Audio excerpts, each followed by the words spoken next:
Welcome to Gnashty Retro Reviews, where we go back in the day to play some old school bangers and failures. Yeah, I changed the name because the reviews aren't really rapid anymore by any means. Anyways, Banjo-Kazooie and Banjo-Tooie are both well-known banger titles for the N64, and I always find myself going back to replay them. But what if I told you that there's not only one, but two Banjo-Kazooie titles that were released for the Game Boy? Let's pack up our blue backpack and talon trot into Grunty's Revenge and Banjo-Pilot. Let's do Grunty's Revenge first. I have no idea how I missed out on this game during the Game Boy Advance era. The game was released in 2003 and was the first game in the series not to be published by Nintendo, but instead THQ. This was mainly due to the fact that Microsoft had acquired Rare in 2002. Grunty's Revenge takes place between the events of Banjo-Kazooie and Banjo-Tooie. Grunty is still trapped underneath the boulder following her defeat in the first game and is waiting for her two sisters to rescue her. Her assistant Klungo builds a mechanical version of her body which becomes possessed and controlled by her spirit. She then kidnaps Kazooie and travels back in time 20 years to prevent Banjo and Kazooie from ever meeting, which would therefore prevent her defeat in the first game. Mumbo then sends Banjo back in time to rescue Kazooie and stop Grunty.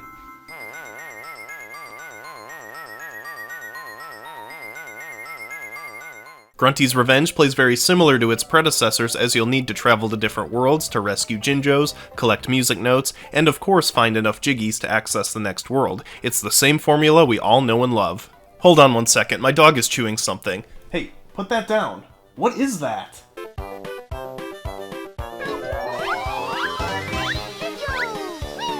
You'll start off playing only as Banjo, but no worries, Kazooie joins you very early on in the game. The game is a 3D platformer presented with 2D sprites. I think it looks really good. Occasionally the depth perception of the environment gets a little weird, or items will blend in with the environment, but it's not that much of an issue. Unfortunately, there's only 5 worlds in the entire game, 6 if you're including the Spiral Mountain hub area. Really? They're okay, I guess. I really like the first world, Cliff Farm, and Frozen Furnace was also pretty cool, as it's a mix of an icy world with a fiery indoor factory area. The other worlds are a tropical beach, haunted swamp, and a polluted bay. I think that they definitely could have gotten a lot more creative with the worlds, especially since some of them are very similar in theme to maps from the original Banjo-Kazooie. Haven't we seen a polluted bay and a tropical island already? As always, they killed it with the music and sound effects. There's a lot of songs from previous games, as well as brand new songs original to this game. The character voices are also goofy as ever, as they should be.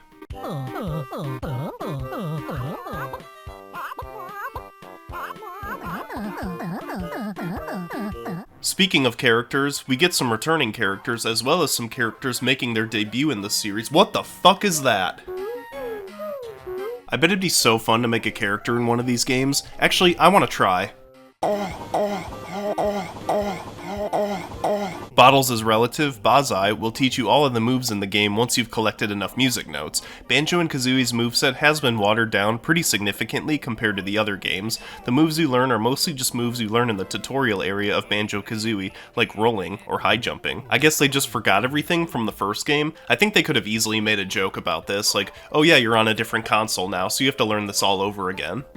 It's not really that big of a deal that the moveset has been watered down. Since this is a spin-off game on the Game Boy Advance, it's expected to be a bit simpler than a home console release. They do add a few new attacks, like the electric eggs, but since the game is so short with only 5 worlds, a lot of the cooler moves you learn in the late game are only used a handful of times.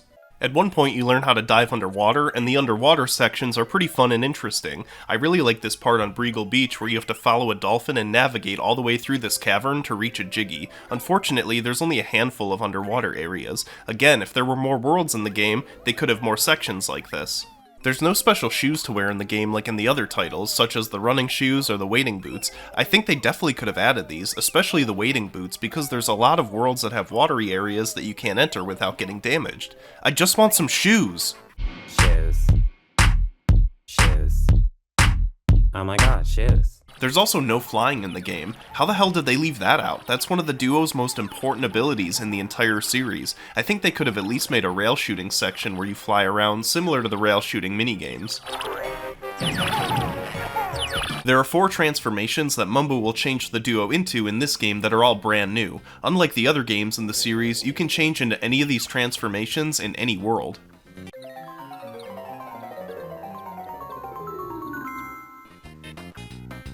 The rat transformation is the first one you'll get, and this one is used by far the most throughout all the worlds. You'll be able to fit into small openings, and use your teeth to chew through things like ropes. The candle transformation is used to light up dark areas and ignite flammable objects. You'll use this a few times throughout the game, but not very often. I really like this puzzle where you have to memorize and light up all the correct candles in order to get a jiggy. The octopus transformation allows you to swim in certain areas that Banjo and Kazooie can't reach, and you can shoot water projectiles at enemies. It's really fun playing as the octopus, but unfortunately he's only used like twice. The coolest transformation is the tank, where you can just blast enemies away. It really sucks because the tank is barely utilized, and I think I only used it once throughout my entire playthrough. Specifically, I only played as the tank for 1 minute and 53 seconds. That sucks. What a missed opportunity. They definitely could have made a lot of fun sections using the tank.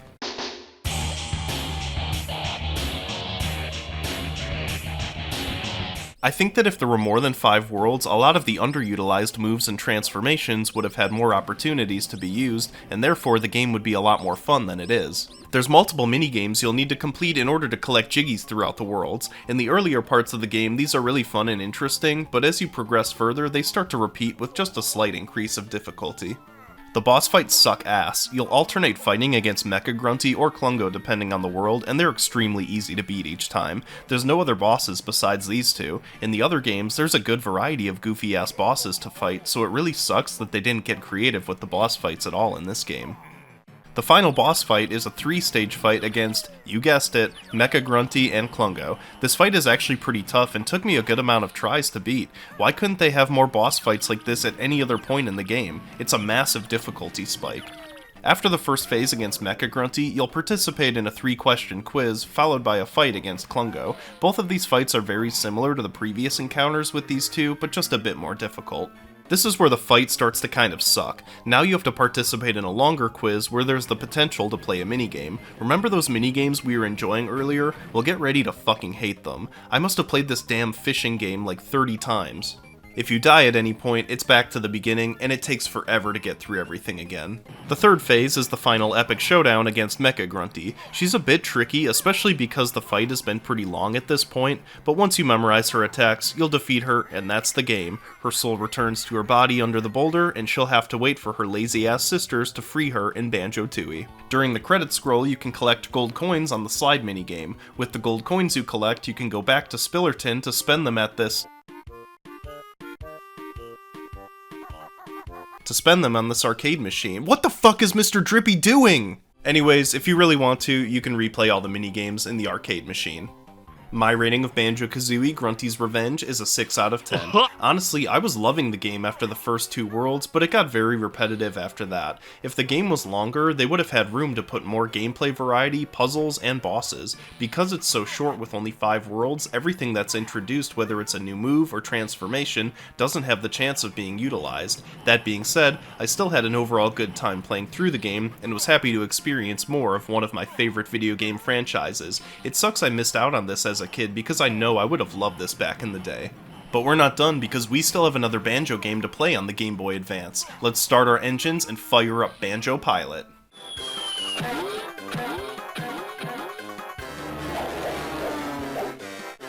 Released in 2005, Banjo-Pilot was developed by Rare, and similar to Grunty's Revenge, was not published by Nintendo, but instead THQ. The game is pretty much just a standard kart racer, but instead of driving go-karts, you fly planes.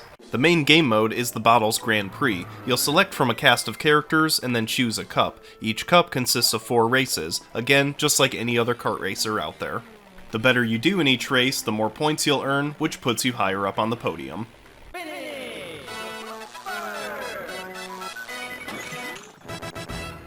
After the 4 races, you'll have a dogfight against another character, which serves as a boss battle. You start off chasing the boss and shooting items at them while they drop items in your path. Then you switch places. Now they shoot at you while you throw stuff behind at them. I just love facing the camera and not being able to see the upcoming items. Once you drain their HP, you've won the cup, and it's on to the awards ceremony.